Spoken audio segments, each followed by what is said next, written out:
আপনার হাতে যদি এই রেখাগুলো থাকে অবশ্যই আপনি হয়ে উঠতে পারবেন কোটিপতি। আপনার হাতে কি এই রেখাগুলি আছে?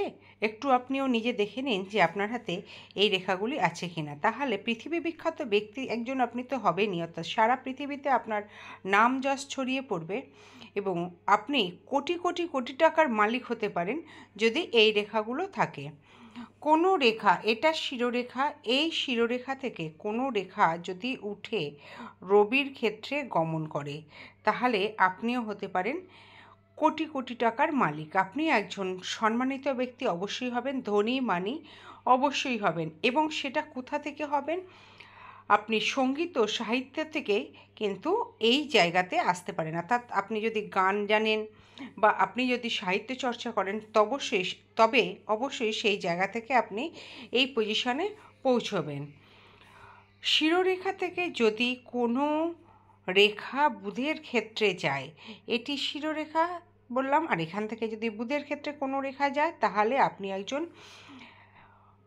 প্রতিষ্ঠিত ব্যবসায়ী হবেন। এবং যদি আপনি আইন নিয়ে পড়াশোনা করেন অথবা চিকিৎসক হন তবে অবশ্যই সেই জায়গা থেকে আপনি একজন কোটিপতি ব্যক্তি হবেন এবং আপনার নাম যশ চারিদিকে ছড়িয়ে পড়বে। অর্থাৎ আপনি একজন কৃতী ছাত্র হিসাবে প্রতিষ্ঠা লাভ করে তারপরেই কিন্তু এই জায়গাগুলোতে আপনি আসবেন। অর্থাৎ অশিক্ষিত ব্যক্তি আপনি কখনোই হবেন না, কারণ হচ্ছে চিকিৎসকরা কখনো অশিক্ষিত হয় না এবং আইনজ্ঞরাও নয়।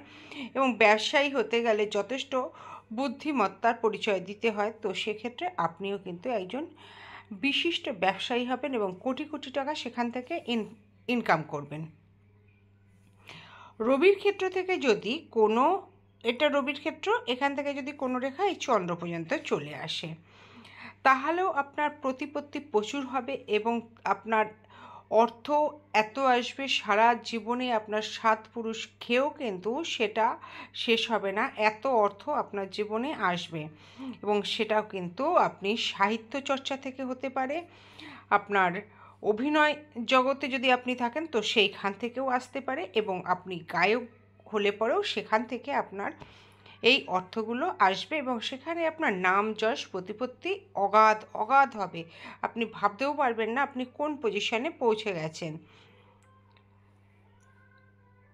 রবি রেখাকে যদি শিরোরেখা অতিক্রম করে চলে যায়, ধরুন এই শিরোরেখা থেকে যদি কোনো রেখা রবি রেখাকে অতিক্রম করে চলে গেল তাহলে আপনি একজন প্রসিদ্ধ সঙ্গীতজ্ঞ অর্থাৎ বিশিষ্ট গায়ক একজন অবশ্যই হবেন। এবং দেখবেন অনেক বড় বড় কবিতা কিন্তু আমরা শুনি মন দিয়ে, সেই ধরনের একজন কবি হিসাবেও আপনি প্রতিষ্ঠিত লাভ করবেন এবং আপনি একজন বড় শিল্পীও হতে পারেন, উপন্যাসিকও হতে পারেন। বিভিন্ন লেখকদের যাদের আমরা বইগুলো পড়ি এবং খুব নাম যশ প্রতিষ্ঠা পায় তাদের হাতে অবশ্যই এই ধরনের চিহ্নগুলো থাকে, তবেই তারা পায়। তাই এই রেখাগুলো আপনার হাতে আছে কিনা আপনি দেখে নিন, তাহলেই কিন্তু আপনি হতে পারেন একজন কোটিপতি। শুক্রবন্ধনীকে আমরা খারাপ ভালো দুটোর মধ্যেই মেশাই।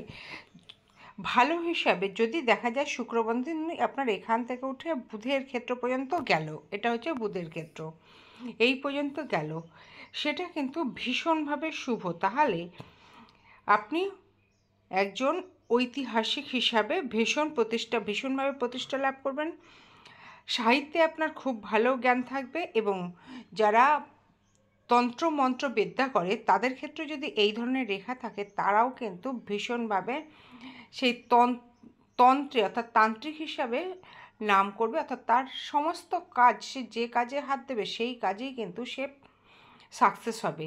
তো এবং সেখান থেকে কিন্তু সে প্রচুর অর্থ অর্জন করতে পারে। তাই আপনাদের হাতে যদি এই রেখাগুলো থাকে তাহলে অবশ্যই আপনারা হয়ে উঠতে পারেন কোটি কোটি টাকার মালিক এবং সেখান থেকে কিন্তু আপনার নাম যশ প্রতিষ্ঠাও আপনাদের চারিদিকে ছড়িয়ে পড়বে। অর্থাৎ এই রেখাগুলো থাকলে অবশ্যই আপনারাও হতে পারেন প্রতিষ্ঠিত ব্যক্তি।